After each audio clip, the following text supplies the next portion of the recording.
if you're a CAD software user like Fusion 360, but you want to create more professional 3D models like this one, then this video is for you, because I'm going to show you how you can combine your CAD software with Blender and create something like this with zero 3D modeling skills. So let's go.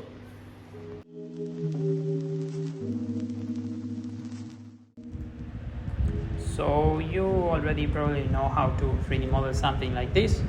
This is quite simple to do using a CAD software. Right now we're on Fusion 360, so let's have a brief look at what I did.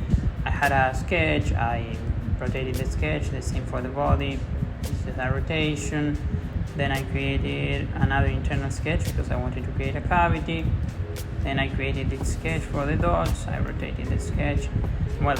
Then I created a pattern for the 3 dots, and finally we end up with this.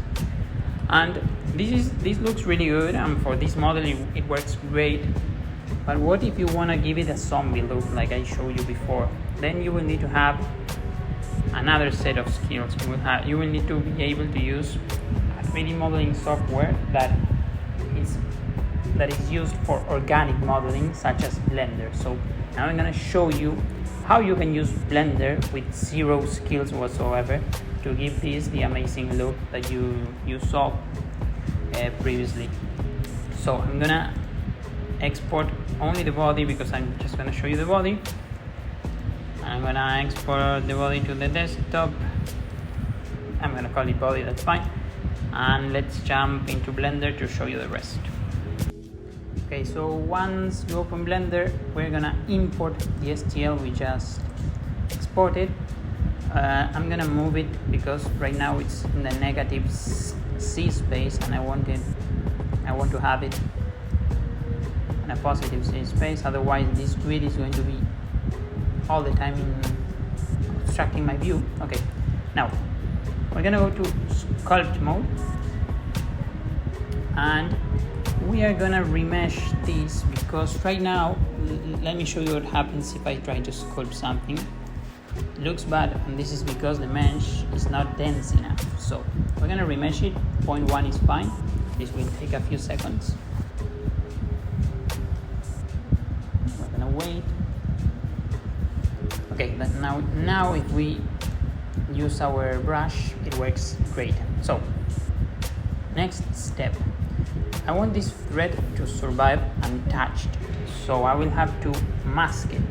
For that, I'm gonna press right here, -Y is fine because I want to have a frontal view from the object, and I'm going to use this box mask, and I'm going to drag it like this. Now everything will turn black, and everything that is black I cannot modify. Let me show you what happens. See? That you see right there is coming from the inside, but if we try to modify the black part, it won't work. So okay, let's do it once again because I want to protect the bottom of our 3D model as well. Okay, perfect. So now is where the magic comes. Now is where we can use brushes without having any previous experience in 3D model. So let me show you. We're going to select the first brush. We're going to go here to find brushes. I'm going to tell you how to add this toolbar because this doesn't come standard with Blender. And we're going to press here. Everything you see here are brushes that you can use. The ones with a lock, these ones are for paid subscribers because this is it's a plugin that you can install, and if you pay, you have access to far more brushes.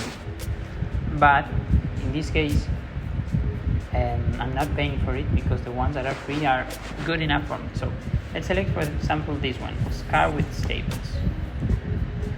It is downloading the brush. It takes a few seconds. Okay, and now if I use this brush, I just press click and drag. It will create this amazing scar for me. And if you go here, these are like the options for the brush that we're using right now. here you can change a lot of things. The strength, for example, I'm going to press Ctrl C to remove the scatter we just created, and I'm going to give it more strength. If I give it more strength, the depth of the brush is going to be more pronounced. So let's try another brush. Okay, I found it. It is here. So I'm going to use this brush, and you will see that this brush works differently. I'm going to start drawing a line, and it will start creating the stitches.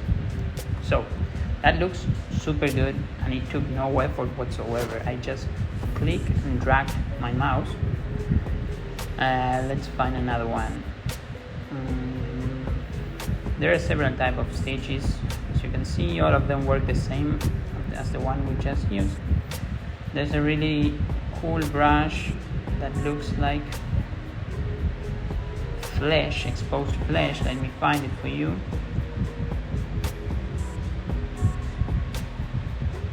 It says something like creature flesh or creature skin, I don't remember. Let's search for it. Skin. Okay, here we go, creature skin. Okay, so we can start trying it. That looks really good, but if you don't like the size, you have two options. You can change the radius of your brush and the texture will be bigger, or you can just zoom out with your wheel and it gives the same effect. But see, we are giving a really cool texture to our 3D model without modeling at all. Here we added stitches, and here we added a wound that also has stitches. So as you can see, if you start combining all these brushes, you can create a really complex model without any previous modeling skills whatsoever. So I think this is a really powerful tool, and for other people that right now are using CAD software and they want to maybe transition to a 3D modeling software like Blender, this is a really cool way to start doing it. I almost forgot to tell you where I got my brushes from, and I got them from BlenderKit. BlenderKit is a plugin that you can install on your Blender, and it gives you free access to a lot of 3D assets like 3D brushes, textures, and even 3D models. It's really good. I recommend it. I'm not going to explain you how to install it because they have a video explaining it, and the video is super good. But install BlenderKit and start creating your cool 3D models because it's super easy. I hope you find this video helpful, and maybe it will help you start your organic 3D modeling career. And well, if you liked the video, leave a comment below, consider subscribing, and if you want access to my 3D models, as always, you can join my Patreon. I have a lot of cool models. I post almost weekly, so maybe give it a try. Okay, bye bye.